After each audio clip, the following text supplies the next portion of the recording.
네, 생활 속 법률 상식 오늘 이 시간 함께 하실 분 모셔봐야죠. 네, 언제나 바른 노무 상식을 저희에게 전해주시는 분입니다. 가야 노무법인의 안정은 노무사 자리해 주셨습니다. 안녕하세요. 안녕하세요. 네, 안녕하세요. 안정은입니다. 네, 오늘은 금요일이어서 직장인들이 제일 좋아할 것 같은데요. 잡 매거진 통해서 좋은 정보 얻고 또 주말에 리프레시 하시기 바랍니다. 네, 좋습니다. 자, 일단 오늘은 어떤 이야기를 나눠볼지 상황 속으로 함께 들어가 보겠습니다. 안녕하세요. 오랜 시간 취업을 준비한 백수롱이라고 합니다. 3년이라는 취업 준비 기간이 이어질 때쯤 저에게 전화가 한 통 걸려왔습니다. 수롱아, 이모인데 너 지금 네가 이럴 때가 아니다. 하루라도 빨리 나가서 일을 해야지. 엄마랑 아빠 나이가 환갑을 넘어가고 있는데 안 그래? 아이, 저도 알아요. 그래도 좀 좋은 일자리를 찾아야 되니까. 야야야야야, 너 잔말 말고 이력서랑 그 뭐냐 뭐 그거 자기소개서 그거 챙겨서 3시까지 구로역 튼튼 빌딩 301호로 와. 알았지? 하시면서 이모는 강압적으로 제게 지시를 하셨죠. 평소에도 무서운 이모였기에 저는 잔말 없이 시간에 맞춰 이모를 만나러 갔습니다. 똑똑똑. 실례합니다. 이모! 그래 수롱아, 어서 와. 사장님, 얘가 제 조카예요. 참 괜찮은 앤데 전공도 경영했고요. 아직 세상을 몰라서 취업 준비만 3년이나 했어요. 근데 애는 참 성실하고 착하니까 일 한번 시켜보세요. 수롱, 너 잔말 말고 여기 앉아서 사장님이 시키는 대로 해. 알았지? 하시면서 이모는 사라지셨어요. 이어서 저는 간단한 면접을 보고 이모가 하라는 대로 그 회사에서 일을 하기로 결정을 했습니다. 연봉은 2,500만 원 선으로 책정될 테니까 자세한 내용 여기 있으니까 한번 보고. 근로계약서 여기다가 사인 하나만 하면 돼. 잘해보자고. 사장님께서는 이렇게 말씀하셨고 저는 그 다음 주 월요일에 출근을 하기로 했는데 막상 사인을 하고 나서 사무실을 돌아와서 나오니까 근로계약서에 이렇게 써 있더라고요. 연봉은 회사 내규에 맞춰 지급, 그 외 취업 규칙에 준함. 이렇게 비교적 간단한 문구만 쓰여 있었던 겁니다.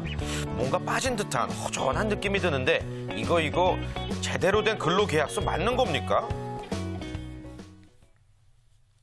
네, 오늘 사례의 핵심은요. 네. 뭔가 어설픈 근로계약서입니다. 그래요. 노무사님께 바로 여쭤봐야 될 것 같아요. 근로계약서에 취업 규칙에 준한다 정도만 써 있는데 이게 제대로 된 근로계약서 맞습니까? 네, 사실 이와 같은 사례는 영세한 사업장, 소규모 사업장에서 많이 발생하는데요. 예. 근로계약서 관련된 내용이 작년부터 굉장히 강화됐기 때문에 이번 사례는 근로자, 사업주 모두 좀 눈여겨볼 필요가 있을 것 같습니다. 우선 근로계약을 체결한다 하면 뭐가 가장 중요할까요? 돈이죠, 돈. 네네, 예. 임금이 가장 중요하죠. 그리고 근로 조건도 중요합니다. 따라서 임금, 그리고 근무 시간, 휴게 시간, 휴가, 그리고 휴일에 대한 내용이 반드시 근로계약서에 적혀져 있어야 됩니다. 반드시라고 말씀을 하셨다고 한다면은 사례 속의 근로계약서는 분명히 좀 잘못된 부분이 있는 거겠네요. 네, 앞서 말씀하신 것과 같이 임금이 가장 중요하기 때문에 임금은 보다 더 자세하게 적혀져야 되는데요. 임금은 구성 항목, 그래서 그 안속에 포함되는 임금이 어떤 내용인지 적혀져야 되고 네. 그리고 지급 방법이 명시되어야 됩니다. 현금으로 지급할지 통장으로 지급할지. 네, 그리고 계산 방법이죠. 임금이 언제부터 언제까지 금액이고 연장 근로수당을 언제부터 언제까지인지 정확하게 적혀져 있어야 됩니다. 꼼꼼하게 네. 확인을 해봐야 되겠군요. 네. 근데 이 월 급여 안에 임금이나 재수당 등이 모두 포함되어 있다라고 적혀진 경우가 많잖아요.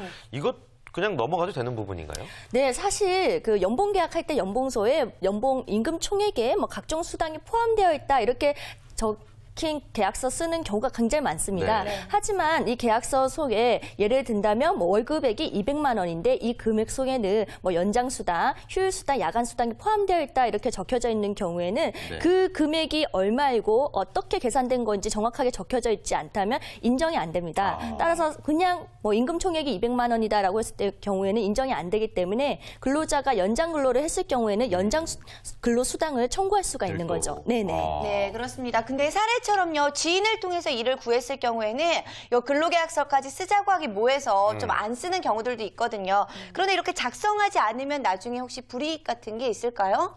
네, 이 경우는 사업주와 근로자를 좀 구별해서 봐야 되는데요. 사업주 같은 경우에는 작년부터 근로계약서를 작성하지 않거나 작성하고 근로자한테 주지 않았을 경우에는 500만 원 이하 벌금형에 처해지게 됩니다. 또 근로자 같은 경우에는 뭐 사례와 같이 뭐 처음에 계약할 때는 200만 원 이하 계약을 했는데 임금을 줄 때는 150만 원을 주는 경우가 있어요. 이럴 경우 본인이 200만 원이라고 입증을 하지 못하면 인정이 안 되죠. 하지만 근로계약서를 만약 썼다면 이런 문제는 발생하지 않을 수가 있습니다. 반드시 필요한 게 바로 이 근로계약서군요. 네. 근로계약서를 쓰지 않았을 때 또 불이익을 당하는 사례는 어떤 게 있을까요? 사실 근로계약서를 쓰지 않으면 불이익은 사업주는 없고 근로자만 있다 생각할 수 있는데요. 그렇지 않습니다. 만약에 근로계약을 체결했을 때 처음 계약할 시 사업주가 수습기간이 있다라고 말을 했는데 계약서는 명시하지 않았습니다. 이 경우에 나중에 근로자가 수습기간이라는 얘기 듣지 못했다라고 했을 경우에는 사업주가 수습기간을 명시하지 않았기 때문에 입증하지 못하면 인정받을 수가 없죠.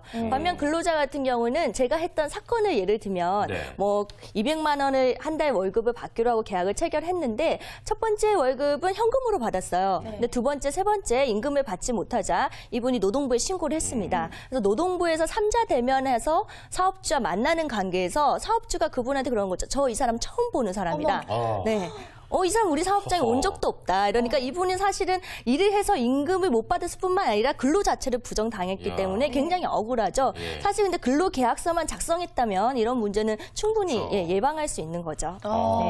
이런 억울한 일들도 당할 수가 있기 때문에 무조건적으로 이 근로계약서는 작성을 해줘야 될 것 같은데요. 자, 그런데 근로계약서를 작성하려고 하다 보니까 계약 내용이 근로기준법보다 불합리한 경우, 이런 경우들은 또 어떻게 해야 될까요?